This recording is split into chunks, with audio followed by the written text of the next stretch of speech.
बहुत समय पहले की बात है। एक छोटे से राज्य में एक सुंदर और सुशील राजकुमारी रहती थी। उसका नाम अनाया था। अनाया न केवल अपनी अद्वितीय सुंदरता के लिए जानी जाती थी, बल्कि अपनी बुद्धिमत्ता और दयालुता के लिए भी पूरे राज्य में प्रसिद्ध थी। राजमहल के बड़े बड़े दरबारों में अक्सर उसके विवेकपूर्ण विचारों की चर्चा होती थी। अनाया को प्रकृति से गहरा लगाव था। वह हर सुबह महल के बगीचे में जाकर पक्षियों के चहचहाने की आवाज सुनती और फूलों के साथ बातें करती। उसे महल से कुछ दूरी पर स्थित जंगल बहुत प्रिय था, क्योंकि वहां वह अपना सारा समय शांति और सुकून के साथ बिता सकती थी। एक दिन जंगल में घूमते हुए अनाया की नजर एक बूढ़े व्यक्ति पड़ी। वह थका मांदा और भूखा लग रहा था। अनाया ने तुरंत अपने झोले से रोटी और पानी निकालकर उसे दिया। बूढ़े व्यक्ति ने मुस्कुराते हुए कहा, तुम्हारा दिल सोने जैसा है राजकुमारी। मैं तुम्हें एक वरदान देता हूँ। जब भी तुम सच्चे दिल से किसी की मदद करोगी, तुम्हारी जिंदगी में खुशी और समृद्धि आएगी। इस वरदान के बाद अनाया की जिंदगी में अद्भुत घटनाएं होने लगीं। जब भी वह किसी की सहायता करती, उसके रास्ते में नई नई खुशियां आ जाती। राजकुमारी अनाया के पिता के राज्य के बगल में एक और राज्य था, जिसका नाम सूरजगढ़ था। उस राज्य के राजा अजय सिंह अनाया के पिता के बहुत अच्छे मित्र थे। दोनों राज्यों के बीच गहरी मित्रता और आपसी सम्मान था। राजा अजय सिन्हा का एक 12 साल का पुत्र था, जिसका नाम था युवराज आरव। आरव अपनी उम्र के हिसाब से बहुत समझदार और बहादुर था। वह तलवारबाजी और घुड़सवारी में निपुण था, लेकिन उसकी एक आदत थी, वह बहुत शरारती था। उसकी शरारतों की वजह से सूरजगढ़ का महल हमेशा गूंजता रहता था। एक दिन राजा अजय सिंह अपने पुत्र आरव को लेकर अनाया के राज्य आए। यह उनकी वर्षों बाद की यात्रा थी। राजमहल में सब उनका स्वागत करने में व्यस्त थे। आरव पहली बार राजकुमारी अनाया से मिला। उसने देखा कि अनाया बेहद शांत, दयालु और समझदार थी, जो उसकी शरारती प्रवृत्ति के बिल्कुल विपरीत थी। शाम के समय जब सभी लोग महल के बगीचे में चहलकदमी कर रहे थे, आरव ने अनाया से पूछा, आप हमेशा इतनी शांत कैसे रहती हैं? क्या आपको शरारतें करना पसंद नहीं? अनाया मुस्कुराई और बोली, शरारतों से खुशी मिलती है, लेकिन दूसरों की मदद करने से जो सुकून मिलता है, वह कहीं ज्यादा खास होता है। आरव को यह बात समझ नहीं आई, लेकिन उसने मन ही मन ठान लिया कि वह राजकुमारी के विचारों को समझेगा। अगले दिन आरव ने अनाया से जंगल में घूमने की जिद की। दोनों जंगल की ओर निकले, जहां अनाया अक्सर अपना समय बिताती थी। जंगल में घूमते हुए उन्होंने एक घायल हिरण देखा, जो कांटों में फंसा हुआ था। हमें इसे बचाना चाहिए, अनाया ने कहा। आरव ने तुरंत अपनी तलवार की नोक से कांटों को काटना शुरू किया। अनाया ने अपने झोले से कुछ औषधियां निकाली और हिरण के घावों पर लगाई। हिरण धीरे धीरे उठ खड़ा हुआ और अपनी चमकती आंखों से उन्हें देखने लगा, जैसे वह उनका धन्यवाद कर रहा हो। इस घटना ने आरव के दिल को छू लिया। उसने अनाया से कहा, अब मैं समझ सकता हूँ कि दूसरों की मदद करने का सुकून कैसा होता है। अनाया ने मुस्कुराकर कहा, यही तो असली राजकुमार का गुण है। लेकिन तभी जंगल के अंदर से अचानक एक अजीब सी आवाज आने लगी। दोनों ने चौंक कर उस दिशा में देखा। राजा अजय सिंह के भाई और कुछ अन्य लोग, जो सत्ता और प्रभाव में बढ़त चाहते थे, आरव के राजा बनने के खिलाफ षड्यंत्र रच रहे थे। वे नहीं चाहते थे कि आरव भविष्य में राजा बने, क्योंकि उन्हें लगता था कि वह उनकी महत्वाकांक्षाओं को बाधित कर सकता है। इसके लिए उन्होंने कई गुप्त योजनाएं बनाई थीं, ताकि राजा अजय सिंह को सत्ता से हटा सके और सूरजगढ़ के सिंहासन पर कब्जा कर सके। इन षड्यंत्रकारियों के मन में यह था कि अगर आरव को राजा बनने का मौका नहीं मिलेगा, तो वे खुद राज्य को कमजोर बना देंगे और अपनी ताकत बढ़ा लेंगे। आरव और राजकुमारी अनाया के बीच अब एक गहरी दोस्ती का रिश्ता बन चुका था। दोनों अक्सर एक दूसरे के राज्यों में मिलने जाते। कभी राजमहल के बगीचों में बैठकर बातें होती, तो कभी जंगल में घूमते हुए वे जीवन के छोटे छोटे सुखों का आनंद लेते। आरव ने राजकुमारी से बहुत कुछ सीखा, खासकर दूसरों की मदद करने और विनम्र रहने के बारे में। वहीं अनाया ने आरव से शौर्य और साहस की बातें सीखी और उसकी शरारती प्रवृत्तियों से वह हंसते हुए समझने लगी कि कभी कभी जिंदगी में थोड़ी मस्ती भी जरूरी होती है। दोनों की दोस्ती इतनी गहरी हो गई थी कि उनके बीच का रिश्ता सिर्फ दोस्ती तक सीमित नहीं रहा। वे एक दूसरे के परिजनों से भी मिलने लगे और कई बार एक साथ कार्यक्रमों और उत्सवों में भाग लेते थे। लेकिन इन सब के बीच जो खेल चल रहा था, वह गुप्त और खतरनाक था। राजा अजय सिंह के भाई और उनके कुछ अन्य साथियों ने धीरे धीरे अपनी साजिशों को और तेज कर दिया था। वे जानते थे कि अगर आर्व और अनाया की दोस्ती और गहरी हुई तो उनका षड्यंत्र असफल हो जाएगा। एक दिन उन षड्यंत्रकारियों ने एक खतरनाक कदम उठाया। उन्होंने एक रहस्यमय संदेश भेजा जिसमें राजा अजय सिंह की हत्या करने की योजना बनाई गई थी ताकि उसे स्थिर किया जा सके और आर्व को सत्ता से हटाया जा सके। इस संदेश को महल के कुछ विश्वासघाती लोग ले आए जो राजा के खिलाफ साजिशों में शामिल थे। राजकुमारी अनाया और आर्व के बीच हो रही दोस्ती और उनके मिलने जुलने से इन षड्यंत्रकारियों को अब खतरा महसूस होने लगा था। वे इस दोस्ती को तोड़ने के लिए और भी साजिशें रचने लगे, लेकिन आर्व और अनाया को इस बात का भान नहीं था कि इनके अच्छे रिश्तों के बीच कोई अंधेरे बादल आ रहे थे। राजा अजय सिंह और रानी दोनों अब डर के साए में जी रहे थे। उन्हें गुप्त रूप से राजा को जान से मारने की धमकियां मिल रही थीं, जो कि षड्यंत्रकारियों के प्रयासों का हिस्सा थी। ये धमकियां राजा के विश्वासपात्र दरबारियों के माध्यम से आ रही थीं, और ये स्थिति दिन प्रतिदिन और भी गंभीर होती जा रही थी। राजा और रानी दोनों ये समझ रहे थे कि उनका राज्य खतरों से घिर चुका है और उन्हें शीघ्र ही कोई कदम उठाने की आवश्यकता थी। राजा अजय सिंह, जो अपनी सैन्य और रणनीतिक सोच के लिए जाने जाते, इस संकट का समाधान ढूंढने के लिए चिंतित थे। उन्होंने सोचा कि अब समय आ गया है कि वह राजकुमारी अनाया के पिता राजा विक्रम सिंह से मदद मांगे। वे दोनों राज्य एक दूसरे के पुराने मित्र थे और राजा विक्रम सिंह को हर प्रकार के राजकीय संकट का समाधान खोजने का अनुभव था। राजा अजय सिंह ने रानी से कहा, हमारे राज्य के लिए यह समय बहुत कठिन है। अगर हम अब भी चुप रहे तो हमारी स्थिति और भी खराब हो सकती है। मुझे राजा विक्रम सिंह से मिलने की आवश्यकता है। उनका अनुभव और समझ हमें संकट से बाहर निकाल सकता है। रानी ने चिंता भरे स्वर में कहा, तुम सही कह रहे हो अजय, हमें अब कोई जोखिम नहीं उठाना चाहिए। हमें राजकुमारी अनाया के पिता से तुरंत संपर्क करना चाहिए और उन्हें इस खतरे के बारे में बताना चाहिए। अगले कुछ दिनों में राजा अजय सिंह और रानी ने तय किया कि वे राजकुमारी अनाया के पिता से मिलने के लिए तुरंत उनके राज्य जाएंगे। वे जानते थे कि अब समय आ गया था कि मित्रता से कुछ ज्यादा किया जाए। राजकुमारी के पिता की सहायता से वे इस षड्यंत्र का पर्दाफाश कर सकते थे। जैसे ही राजा अजय सिंह और रानी के इस कदम की योजना बन रही थी, उनका विरोधी गुप्त रूप से एक और कदम उठाने की तैयारी कर रहा था ताकि यह मित्रता कभी अस्तित्व में न आए। राजा अजय सिंह और रानी ने अपने राज्य के सबसे विश्वसनीय सैनिकों को तैयार किया और पूरी गोपनीयता में राजकुमारी अनाया के पिता राजा विक्रम सिंह से मिलने का निर्णय लिया। उन्होंने सोचा कि अगर यह मुलाकात गुप्त रही तो उनकी योजना को सफल बनाने में मदद मिलेगी और उनके विरोधी कोई हलचल नहीं कर पाएंगे। राजा अजय सिंह ने अपने पुत्र युवराज आर्व को भी साथ लाने का फैसला किया। वह जानते थे कि इस गंभीर समय में आर्व को ही राज्य की अगुवाई करने की जिम्मेदारी उठानी पड़ेगी और उसे इस गंभीर स्थिति का सामना करने के लिए तैयार करना आवश्यक था। रानी और आर्व के साथ राजा अजय सिंह ने एक गुप्त यात्रा शुरू की। यात्रा के दौरान आर्व ने एक बार फिर से अपने पिता से पूछा, पिताजी, आप चिंता क्यों कर रहे हैं? क्या कोई बड़ा खतरा है? राजा अजय सिंह ने गहरी सांस लेते हुए कहा, आर्व, हमारे राज्य में बहुत सारे लोग हैं जो हमारी सत्ता को चुनौती देना चाहते हैं। हमें किसी को भी यह मौका नहीं देना चाहिए। हम राजा विक्रम सिंह से मदद लेने जा रहे हैं ताकि हम अपनी स्थिति को मजबूत कर सकें। ये समय हमारे लिए बेहद महत्वपूर्ण है और हमें हर कदम सोच समझकर उठाना होगा। रानी ने भी इस पर हामी भरते हुए कहा, हमारा उद्देश्य केवल सुरक्षा नहीं है, बल्कि हम चाहते हैं कि राजा विक्रम सिंह हमारी मदद करें ताकि हम इस संकट से बाहर निकल सकें। कुछ दिनों बाद राजा अजय सिंह, रानी और आर्व राजकुमारी अनाया के पिता के राज्य में पहुंचे। राजा विक्रम सिंह और उनकी पत्नी ने उनका गर्मजोशी से स्वागत किया। जब सब एक बड़े महल के दरबार में बैठे, राजा अजय सिंह ने सारी स्थिति का खुलासा किया। राजा विक्रम सिंह, हम आपके साथ अपनी मित्रता का वास्ता देकर कहते हैं, हमारे राज्य में एक बड़ी साजिश चल रही है। हमारे कुछ दरबारी, जिनका नाम हम नहीं जानते, हमारी सत्ता को स्थिर करने के लिए हमें खत्म करने की धमकियां दे रहे हैं। हम जानते हैं कि आप हमारे सच्चे मित्र हैं और आपकी सलाह और सहायता हमें इस संकट से बाहर निकाल सकती है।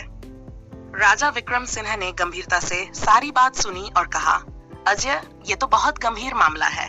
तुम्हें डरने की कोई आवश्यकता नहीं है। हम तुम्हारे साथ हैं। मैं अपने सैनिकों और बुद्धिमान मंत्रियों के साथ इस समस्या का समाधान निकालने के लिए पूरी तरह से तैयार हूँ। हम जल्द ही कुछ कदम उठाएंगे, लेकिन हमें इसे पूरी गोपनीयता में रखना होगा। इस बीच अनाया ने आरव से कहा, तुम्हें लगता है कि अब हम सच में इस षड्यंत्र का सामना कर पाएंगे?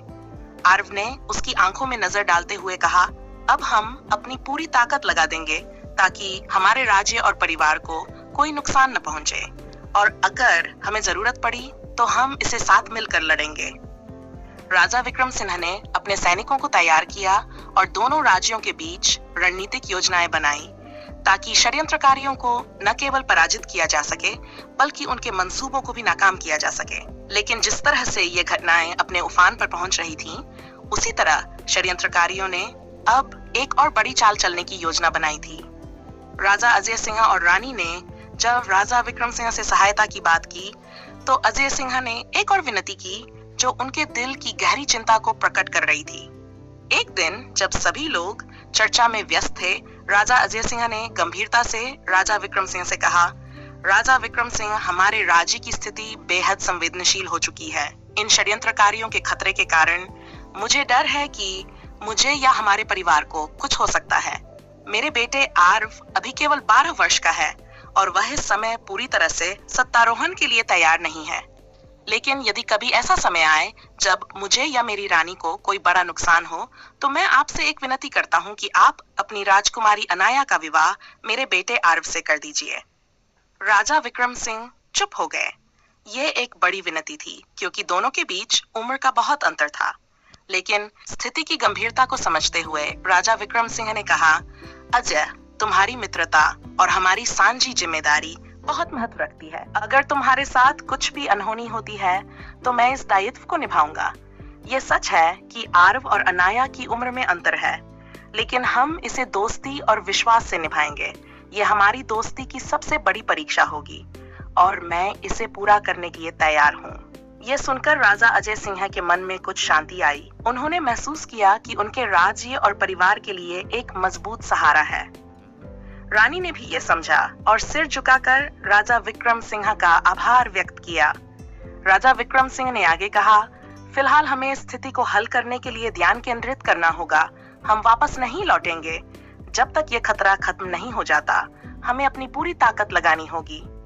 राजा अजय सिंह और रानी ने उसकी बातों पर सहमति जताई और तय किया कि अब अपने राज्यों की सुरक्षा के लिए हर कदम उठाएंगे। आरव और अनाया की दोस्ती पहले से भी गहरी हो चुकी थी, लेकिन इस गहरे संकट ने उनकी जिम्मेदारियों को और भी बढ़ा दिया। अब सबकी निगाहें उस गुप्त साजिश पर थीं, जो उनके राज्य और उनके परिवार की सुरक्षा को खतरे में डाल रही थी, और जल्द ही एक और बड़ा कदम उठाया जाने वाला था। राजा अजय सिंह, रानी और आरव अपने साथियों और सुरक्षा बलों के साथ वापस लौटने के लिए रवाना हो चुके थे। यात्रा के दौरान 3 गाड़ियां चल रही थी। एक में रानी और आरव थे, दूसरी में राजा अजय सिंह थे और तीसरी में सुरक्षा के लिए सैनिक थे। सभी गाड़ियां एक ही रास्ते पर चल रही थीं, लेकिन उनके बीच कोई नहीं जानता था कि इस यात्रा का अंत कितना भयावह होने वाला था। राजा अजय सिंह की गाड़ी, जो सबसे आगे थी, अचानक एक खतरनाक साजिश का शिकार हो गई। जैसे ही गाड़ी एक सुनसान इलाके में पहुंची, उसमें लगे बमों से उसकी ध्वनि गूंज उठी। जोरदार धमाका हुआ और गाड़ी हवा में उड़ गई। इस धमाके के साथ ही राजा अजय सिंह की मृत्यु हो गई। वह पूरी तरह से खत्म हो गए थे और उनकी मौत ने एक भारी शोक का साया डाल दिया। रानी और आरव, जो अपनी गाड़ी में थे, इस हादसे को देखकर सन्न रह गए। ने घबराते हुए रानी से पूछा, माँ, क्या हुआ? क्या हम भी खतरे में हैं? रानी की आंखों में आंसू थे, लेकिन उसने अपने बेटे को शांत करते हुए कहा, हमें सुरक्षित रहना है। हमें अब जल्दी से सुरक्षित स्थान पर पहुंचना होगा। सुरक्षा गाड़ी में मौजूद सैनिकों ने तुरंत अपनी रणनीति बदल दी और अपनी गाड़ी को अनाया के राज्य की तरफ मोड़ दिया। वे जानते थे कि अब रानी और आरव की जान भी खतरे में हो सकती है। राजा की मौत ने सबको हिला दिया था और अब उन्हें यह सुनिश्चित करना था कि रानी और आरव सुरक्षित रह सकें। सैनिकों ने गुप्त मार्गों का चुनाव किया ताकि षड्यंत्रकारियों को उनका पीछा करना मुश्किल हो। रानी और आरव की गाड़ी को तुरंत अनाया के राज्य की ओर बढ़ाया गया। उस दौरान अनाया के राज्य के सिखाए हुए विश्वास पात्र सैनिक भी उनका रास्ता देख रहे थे ताकि कोई भी खतरा ना हो सके। लेकिन इस बीच एक बात साफ हो गई थी, जो षड्यंत्रकारियों ने राजा की हत्या की थी, उनका अगला लक्ष्य रानी और आरव ही थे। अब जो घटनाएं घटने जा रही थीं, वे और भी खतरनाक हो सकती थीं। रानी और आरव जैसे तैसे अनाया के राज्य में सुरक्षित पहुंच गए। राजा विक्रम सिंह को जैसे ही राजा अजय सिंह की मृत्यु और उस पर हुई साजिश की जानकारी मिली, वे स्तब्ध रह गए। ये न केवल एक राजा की हत्या थी, बल्कि दो राज्यों की मित्रता पर भी एक गंभीर चोट थी। राजा विक्रम सिंह ने रानी और आरव को सांत्वना दी और उन्हें यह आश्वासन दिया कि वे उनके साथ हर कदम पर खड़े रहेंगे। रानी ने राजा विक्रम सिंह को याद दिलाया, राजा अजय ने जाते वक्त आपसे जो विनती की थी, उसे पूरा करना अब आपकी जिम्मेदारी है। मेरी आरव के लिए यही अंतिम इच्छा है कि वह और अनाया एक हो जाएं। इससे न केवल हमारे राज्यों मित्रता मजबूत होगी, बल्कि ये दो परिवारों की सुरक्षा और विरासत के लिए भी आवश्यक है। राजा विक्रम सिंह ने यह प्रस्ताव स्वीकार कर लिया। अनाया, जो आरव के साथ एक गहरी मित्रता में बन चुकी थी, इस निर्णय को मानने के लिए तैयार थी। हालांकि वह जानती थी कि उम्र का अंतर और परिस्थिति दोनों उसके लिए कठिन होंगे, लेकिन उसे राजा अजय सिंह के बलिदान का सम्मान करना था और आरव की रक्षा करनी थी। कुछ ही दिनों बाद बड़ी सादगी और गुप्त के साथ अनाया और आरव का विवाह संपन्न हुआ। यह विवाह दो राज्यों की मित्रता का प्रतीक था और दोनों परिवारों की सुरक्षा की एक नई शुरुआत। अनाया ने स्वयं को आरव की सुरक्षा और मार्गदर्शन के लिए समर्पित कर दिया। आरव, जो अब तक इन घटनाओं से भावनात्मक रूप से प्रभावित था, धीरे धीरे समझने लगा कि उसे खुद को मजबूत बनाना होगा। अनाया ने उसे सिखाया कि कैसे अपने राज्य की जिम्मेदारियों को निभाना है और साथ ही वह हर कदम पर उसकी डाल बनकर खड़ी रही। लेकिन ये विवाह और ये नई शुरुआत षड्यंत्रकारियों की नजरों से बच नहीं पाई। वे अब भी आरव और रानी को खत्म करने की साजिशें रच रहे थे। अनाया ने यह ठान लिया था कि उनके जीवन में आने वाला समय आसान नहीं होगा। उसने अपने पिता राजा विक्रम सिंह के साथ मिलकर दोनों राज्यों की सुरक्षा को मजबूत करने का काम शुरू किया। अब अनाया केवल एक राजकुमारी नहीं थी, वह एक रानी और योद्धा की भूमिका में थी, जो हर खतरे से आरव को बचाने के लिए तैयार थी। लेकिन उधर षड्यंत्रकारियों ने एक और खतरनाक चाल चलने की योजना बनाई थी, जो आरव और अनाया के लिए सबसे बड़ी चुनौती साबित हो सकती थी। आरव और अनाया के बीच का रिश्ता अब सिर्फ एक औपचारिक बंधन नहीं रह गया था। उम्र के बड़े अंतर के बावजूद उनकी जिंदगी में एक खास जुड़ाव था। अनाया ने आरव को एक जिम्मेदार राजकुमार के रूप में डालने का बीड़ा उठाया, जबकि आरव ने उसे एक सच्चे साथी के रूप में देखना शुरू कर दिया। एक दिन जब अनाया महल के बगीचे में बैठकर किताब पढ़ रही थी, आरव दौड़ता हुआ आया। उसने अपने छोटे हाथों में एक फूल पकड़ा हुआ था। यह आपके लिए है, आरव ने मुस्कुराते हुए कहा। अनाया ने प्यार से फूल लिया और बोली, इतना सुंदर फूल, लेकिन आरव, आपने इसे तोड़ा क्यों? आरव ने मासूमियत से जवाब दिया, क्योंकि यह मुझे सबसे सुंदर लगा और मुझे लगा कि यह आपके पास होना चाहिए। अनाया हंस पड़ी। उसने उसकी नन्ही मासूमियत को समझते हुए कहा, तुम्हारी सोच इतनी प्यारी है, लेकिन अगली बार इसे तोड़ने की जरूरत नहीं। इसे वहीं छोड़ देना ताकि ये दूसरों के लिए भी सुंदरता बनाए रखे। आरव सिर झुकाकर बोला, अब समझ गया, आप हमेशा सही बात सिखाती हैं। एक शाम महल में घुड़सवारी की कक्षा चल रही थी। आरव घोड़े पर बैठकर अभ्यास कर रहा था, लेकिन उसने नियंत्रण खो दिया और घोड़ा बेकाबू हो गया। अनाया, जो पास ही खड़ी थी, बिना किसी झिझक के दौड़ी और घोड़े की लगाम पकड़कर उसे रोक लिया। आरव ने घबराए हुए स्वर में कहा, आपने मुझे बचाया, मैं गिर सकता था। अनाया ने उसकी आंखों में देखा और कहा, तुम सिर्फ एक राजकुमार नहीं हो आरव, तुम मेरे लिए सबसे अनमोल हो। मैं तुम्हें किसी भी कीमत पर चोट नहीं लगने दूंगी। उस पल आरव ने महसूस किया कि अनाया का प्यार केवल एक दायित्व नहीं था, वह सच्चा और निस्वार्थ था। एक दिन आरव ने महल के रसोई घर में जाकर रसोइयों से मदद ली। उसने अनाया के लिए एक साधारण मिठाई बनाई। जब उसने इसे अनाया को दिया तो मिठाई अधपकी और अजीब सी बनी थी। यह मैंने आपके लिए बनाया है, ने गर्व से कहा। अनाया ने पहली बार देखा कि यह सिर्फ एक बच्चा नहीं था, बल्कि एक ऐसा राजकुमार था जो उसे खुश करने की हर कोशिश करता था। उसने मिठाई खाई और कहा, यह दुनिया की सबसे स्वादिष्ट मिठाई है क्योंकि इसे मेरे लिए तुमने बनाया है। आरव की आंखें चमक उठी। सच में? मैं और अच्छा बनाने की कोशिश करूंगा। रात को जब आरव अपने अध्ययन में व्यस्त था, वह किसी सवाल में उलझ गया। अनाया ने उसके पास जाकर पूछा, क्या हुआ? आरव ने किताब की ओर इशारा करते हुए कहा, यह प्रश्न बहुत कठिन है, क्या आप मदद करेंगी? अनाया ने धीरे से मुस्कुराते हुए उसके पास बैठकर उसे समझाया। जब वह समझ गया तो उसने उसकी ओर देखा और कहा, आप बिना गुस्सा किए हमेशा मेरी मदद करती हैं, मैं भी बड़ा होकर ऐसा ही बनूंगा। अनाया ने उसका माथा चूमते हुए कहा, तुम जरूर बनोगे आरव, मैं तुम पर पूरा भरोसा करती हूँ। आरव अक्सर अनाया के साथ समय बिताने के बहाने ढूंढता। कभी वह उसे अपनी चित्रकारी दिखाता तो कभी अपनी तलवारबाजी के हुनर का प्रदर्शन करता। अनाया हर बार उसकी तारीफ करती, जिससे आरव और अधिक प्रेरित होता। एक दिन आरव ने अनाया से पूछा, क्या आपको लगता है कि मैं एक अच्छा राजा बनूंगा? अनाया ने गंभीरता से कहा, तुम्हारे पास एक राजा बनने के सभी गुण हैं, लेकिन सबसे महत्वपूर्ण बात यह है कि तुम दयालु हो। एक अच्छा राजा वही होता है जो अपने लोगों के बारे में सोचता है।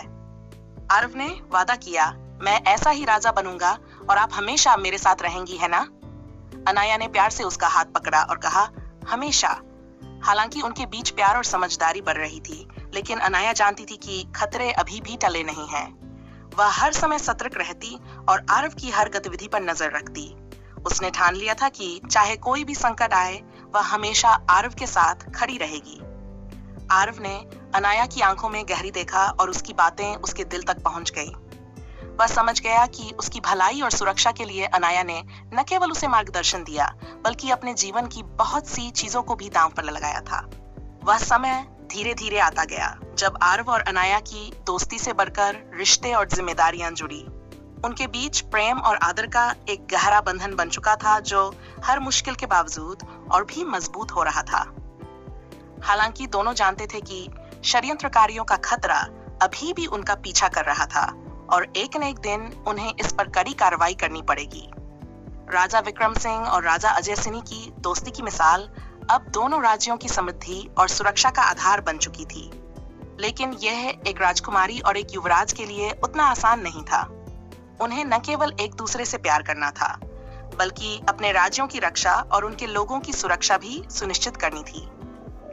एक दिन जब अनाया और आरव अपने महल के बगीचे में बैठे थे, उन्होंने ये महसूस किया कि उन दोनों के कंधों पर न केवल उनके परिवारों का भार था, बल्कि पूरे राज्य की जिम्मेदारी भी थी। आरव अनाया ने गंभीरता से कहा, हम दोनों को मिलकर यह सुनिश्चित करना होगा कि जो षड्यंत्रकारियों ने हमसे और हमारे परिवार से सब कुछ छीनने का प्रयास किया था, वे कभी सफल न हो सकें। हमें अपनी शक्ति और साहस से उन सभी को हराना होगा। आरव ने उसके शब्दों को ध्यान से सुना और फिर अपने आत्मविश्वास के साथ जवाब दिया, मैं जानता हूं कि यह आसान नहीं होगा, लेकिन हम दोनों मिलकर इसे पार कर सकते हैं। हमारी दोस्ती और परिवार की ताकत ही हमारी असली शक्ति है। हम कभी हार नहीं मानेंगे। दोनों की आंखों में एक दृढ़ संकल्प था। वे जानते कि जो भी आगे आने वाला था, वह उनकी दोस्ती और साझा जिम्मेदारी को और भी मजबूत बनाएगा। कुछ ही दिनों बाद राजा विक्रम सिंह और राजा अजय सिंह के दरबारों में एक विशाल बैठक आयोजित की गई, जिसमें दोनों राज्यों के सैनिक और मंत्री शामिल हुए। ये बैठक एक महत्वपूर्ण कदम थी, क्योंकि इसमें रणनीतिक योजना बनाई जानी थी ताकि षड्यंत्रकारियों को पूरी तरह से खत्म किया जा सके। बैठक में शामिल होने के लिए अनाया और आरव दोनों ने एक साथ यात्रा की। राजा विक्रम सिंह ने कहा, हमें यह सुनिश्चित करना होगा कि हमारी रणनीति पूरी तरह से गुप्त रहे, ताकि हमारे दुश्मन कोई हलचल न कर सकें। राजा अजय सिंह की मृत्यु के बाद आरव ने यह ठान लिया था कि वह अपने राज्य और परिवार की रक्षा करेगा। अनाया ने उसे प्रेरित किया और उसे दिखाया कि शक्ति केवल बाहरी नहीं, बल्कि अंदरूनी भी होती है। दोनों के बीच की मित्रता अब एक मजबूत गठबंधन में बदल चुकी थी। लेकिन षड्यंत्रकारियों के पास अब एक और खतरनाक योजना थी। वे जानते थे कि अगर उन्हें हराना है तो उन्हें आरव और अनाया के बीच के इस अद्वितीय बंधन को तोड़ना होगा। क्या आरव और अनाया की ये दोस्ती और उनके परिवार की एकजुटता षड्यंत्रकारियों को हराने में सफल हो पाएगी, या फिर ये काले ताकतें अपनी योजना में सफल हो जाएंगी? ये सवाल अब सबके मन में था और एक नई लड़ाई की शुरुआत होने वाली थी। आरव ने उसकी बातों को दिल से सुना और अपनी आंखों में गहरी भावनाओं को महसूस किया। उसे अब यह समझने में कोई कठिनाई नहीं हो रही थी कि अनाया केवल एक राजकुमारी नहीं, बल्कि उसकी सच्ची साथी और मार्गदर्शक थी। समय के साथ आरव ने उसकी बुद्धिमत्ता और दयालुता को और भी गहरे से समझा। उधर षड्यंत्रकारियों के खिलाफ राजा विक्रम सिन्हा और अनाया ने अपनी तैयारी को और मजबूत कर लिया था।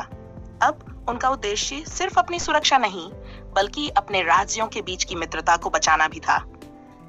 राजा विक्रम सिन्हा के साथ मिलकर उन्होंने एक गुप्त योजना बनाई ताकि राजकुमारी अनाया और युवराज आरव को एक स्थिर और सुरक्षित भविष्य मिल सके। वहीं षड्यंत्रकारियों ने अपनी चालें तेज कर दी थीं। उन्हें अब यह स्पष्ट हो चुका था कि यदि उन्होंने राजकुमारी अनाया और युवराज आरव को नुकसान पहुंचाया तो दो राज्यों की मित्रता हमेशा के लिए टूट जाएगी और वे सत्ता की पूरी कुंजी पर कब्जा कर सकेंगे।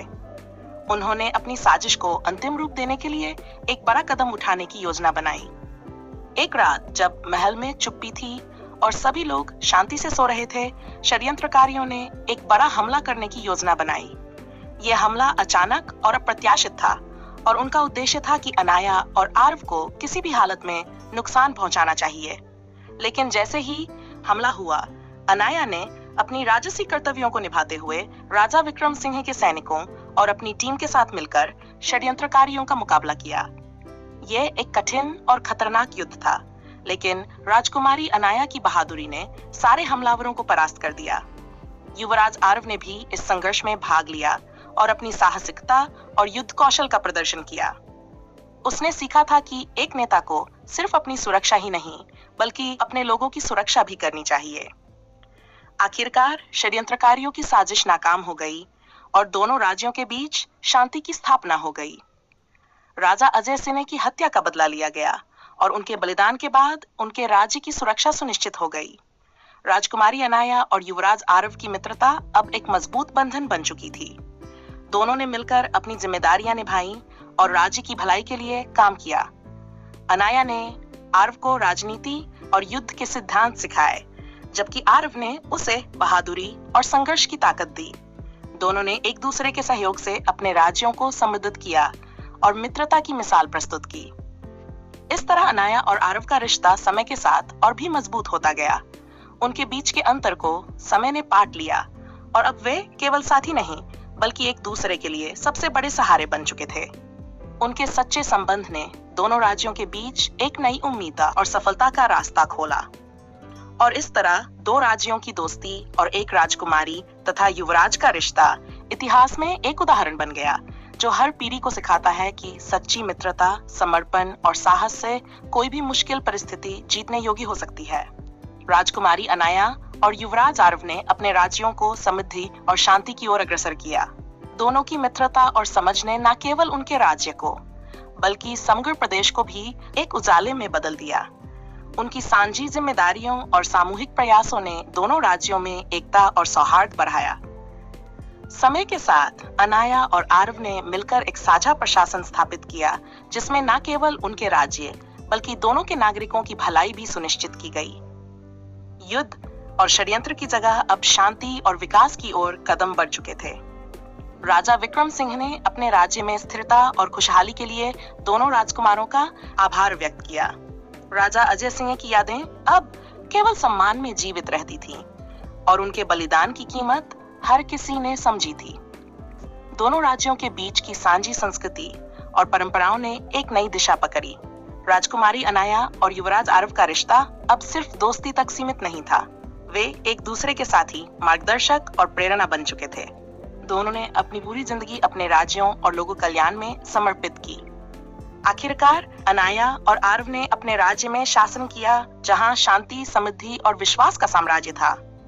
और इस प्रकार उनकी मित्रता और समझदारी ने न केवल उनकी कहानी को अमर बना दिया, बल्कि यह भी साबित कर दिया कि एक मजबूत और सच्चे रिश्ते की शक्ति से कोई भी कठिनाई हल हो सकती है। कहानी यहाँ समाप्त होती है, लेकिन उनके साहस और संकल्प की गाथाएं हमेशा के लिए लोगों के दिलों में जीवित रहेंगी। उम्मीद है ये कहानी आपको पसंद आई होगी। कृपया अपनी प्रतिक्रिया कमेंट बॉक्स में जरूर साझा करें। मिलते हैं अगले वीडियो में अगली पेशकश के साथ। तब तक के लिए मस्त रहें, स्वस्थ रहें। नमस्कार।